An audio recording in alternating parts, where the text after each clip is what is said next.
Hi hello friends, ಎಲ್ರಿಗೂ VSSDB Kannada blogs ಚಾನಲ್ಗೆ ಆತ್ಮೀಯವಾದ ಸ್ವಾಗತ ಸುಸ್ವಾಗತ. ಫ್ರೆಂಡ್ಸ್, ಇವತ್ತಿನ ಒಂದು ವಿಡಿಯೋದಲ್ಲಿ ನಮ್ಮ ಮೈಂಡ್ ಕೂಲ್ ಆಗಿರಬೇಕು ಅಂತ ಹೇಳಿದ್ರೆ ಯಾವ ಥರ ನಾವು ನಮ್ಮ ಮೈಂಡ್ನ ಸೆಟ್ ಮಾಡ್ಕೋಬೇಕು ಅಂತ ಒಂದು ಸಿಂಪಲ್ ಆಗಿ ವಿಡಿಯೋ ಮಾಡಿದ್ದೀನಿ. ಫ್ರೆಂಡ್ಸ್, ನಾವು ಎಲ್ಲೇ ಇರಲಿ, ಯಾವುದೇ ಜಾಗದಲ್ಲಿರಲಿ, ಯಾವುದೇ ಊರಲ್ಲಿರಲಿ, ನಮಗೆ ಬೇಕಾಗಿರೋದೇನು ಮೇಯ್ನ್ ನೆಮ್ಮದಿಯಾಗಿರ್ಬೇಕಲ್ವಾ. ಮನಸ್ಸು ಕೂಲಾಗಿರಬೇಕು, ಯಾವುದೇ ಟೆನ್ಷನ್, ಯಾವುದೇ ಜಂಜಾಟಗಳು ಇಲ್ದೇ ನೆಮ್ಮದಿಯಾಗಿರಬೇಕು ಅಂತ ಹೇಳಿದ್ರೆ ನಮ್ಮ ಸುತ್ತಮುತ್ತಲಿನ ಪ್ರಕೃತಿ ಚೆನ್ನಾಗಿರಬೇಕು.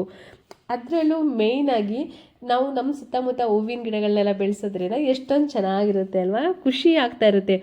ಆ ಒಂದು ಹೂವುಗಳನ್ನ ನಗು ಆಗಿರ್ಬೋದು. ನಾನು ನನ್ನ ರೀತಿಯಲ್ಲಿ ಹೇಳೋದು ಅಂತ ಹೇಳಿದ್ರೆ, ಆ ಹೂವಿನ ಗಿಡಗಳಿಗೂ ಒಂದು ಜೀವ ಇದೆ ಅಂತ ಹೇಳಿ. ನಾವು ಮನುಷ್ಯರು ಮಾತಾಡ್ತೀವಿ, ಬಟ್ ಅವು ಮಾತಾಡೋದಿಲ್ಲ, ಆದರೆ ನಮ್ಮ ಭಾವನೆಗಳನ್ನ ಎಲ್ಲೋ ಅರ್ಥ ಮಾಡ್ಕೊಳ್ಳುತ್ತೆ ಅದು ಕೂಡ ಅಂತ ನಾನು ಅಂದ್ಕೊಂಡಿದ್ದೀನಿ. ತುಂಬ ಬೇಜಾರಾದಾಗ ನೀವು ಅಬ್ಸರ್ವ್ ಮಾಡಿ, ಮನೇಲಿ ಒಂದೇ ಒಂದು ಗಿಡನಾದ್ರೂ ನೆಟ್ಕೊಳ್ಳಿ. ತುಂಬ ಫೀಲ್ ಆದಾಗ ಆ ಗಿಡಗಳ ಮುಂದೆ ನಿಂತ್ಕೊಂಡು ಮಾತಾಡ್ತಾ ಇದ್ರೆ ಮೈಂಡ್ಗೆ ಎಷ್ಟೊಂದು ಗುಡ್ ವೈಬ್ಸ್ ಕೊಡುತ್ತೆ ಅಲ್ವಾ. ಸಖತ್ತಾಗಿರುತ್ತೆ ನಿಜವಾಗ್ಲೂ. ಕೆಲವೊಂದು ಸರಿ ಯಾರ ಜೊತೆನೂ ನಾವು ಹೇಳ್ಕೊಳ್ಳಾಗದ ಭಾವನೆಗಳನ್ನ ನಮಗೆ ಇಟ್ಟು ಹೇಳ್ಕೊಬೋದು ಅಂತ ಹೇಳಿದ್ರೆ ಈ ಮರ, ಗಿಡ, ಹೂಗಳು ತುಂಬ ಖುಷಿಯಾಗುತ್ತೆ. ಫ್ರೆಂಡ್ಸ್, ಮಕ್ಕಳನ್ನ ಯಾವ ಥರ ಸಾಕ್ತೀವಿ, ಈ ಹೂವಿನ ಗಿಡಗಳನ್ನೂ ಕೂಡ ಅದೇ ಥರ ನೋಡ್ಕೊಳ್ಳಿ. ನಿಮಗೆ ಎಲ್ಲರೂ ಹೊರಗಡೆ ಹೋದ್ರೂ ಕೂಡ ಅಯ್ಯೋ ಮಕ್ಳು ಏನು ಮಾಡ್ತಾ ಇದ್ದಾರೆ ಅನ್ನೋ ಟೆನ್ಷನ್ ಯಾವ ಥರ ಇರುತ್ತೋ ಅದೇ ಥರ ಹೂವಿನ ಗಿಡಗಳಿಗೆ ನೀರು ಹಾಕಿಲ್ಲ, ಅದೇನಾಯಿತು ಅನ್ನೋ ಒಂದು ಫೀಲ್ ಇದೆಯಲ್ಲ, ಅದೇ ಒಂದು ನಮ್ಮ ಭಾವನಾತ್ಮಕ ಸಂದೇಶ ಅಂತ ಹೇಳ್ಬೋದು.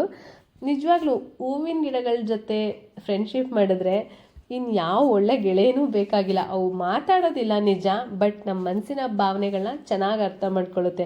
ಇದು ನಾನು ಅಂದ್ಕೊಂಡಿರೋದು. ಫ್ರೆಂಡ್ಸ್, ತುಂಬ ಬೇಜಾರಾದಾಗ ಹೋಗಿ ಅದ್ರ ಪಕ್ಕ ನಿಂತ್ಕೊಂಡು ಸುಮ್ಮನೆ ಮಾತಾಡಿಕೊಂಡು ಹೂಗಳನ್ನೇ ಮಾತಾಡಿಸ್ತಾ ಇರಿ, ಎಲ್ಲೋ ಅವು ಕೂಡ ಆ ಕಡೆಯಿಂದ ರಿಯಾಕ್ಷನ್ ನಮಗೆ ಕೊಡುತ್ತೆ ಅಂತ ಅನ್ನಿಸ್ತಾ ಇರುತ್ತೆ ಅಲ್ವಾ. ಫ್ರೆಂಡ್ಸ್, ನಿಜವಾಗ್ಲೂ ಹೇಳಬೇಕು ಅಂತ ಹೇಳಿದ್ರೆ ಹೂವಿನ ಗಿಡಗಳು ಮನುಷ್ಯರ ಒಂದು ಬೆಸ್ಟ್ ಫ್ರೆಂಡ್ ಅಂತಲೇ ಹೇಳ್ಬೋದು. ಯಾವುದೇ ಫಲಾಪೇಕ್ಷೆ ಇಲ್ಲದೆ ನಮಗೆ ತುಂಬ ಒಳ್ಳೇದನ್ನ ಮಾಡ್ತಾ ಇರುತ್ತೆ.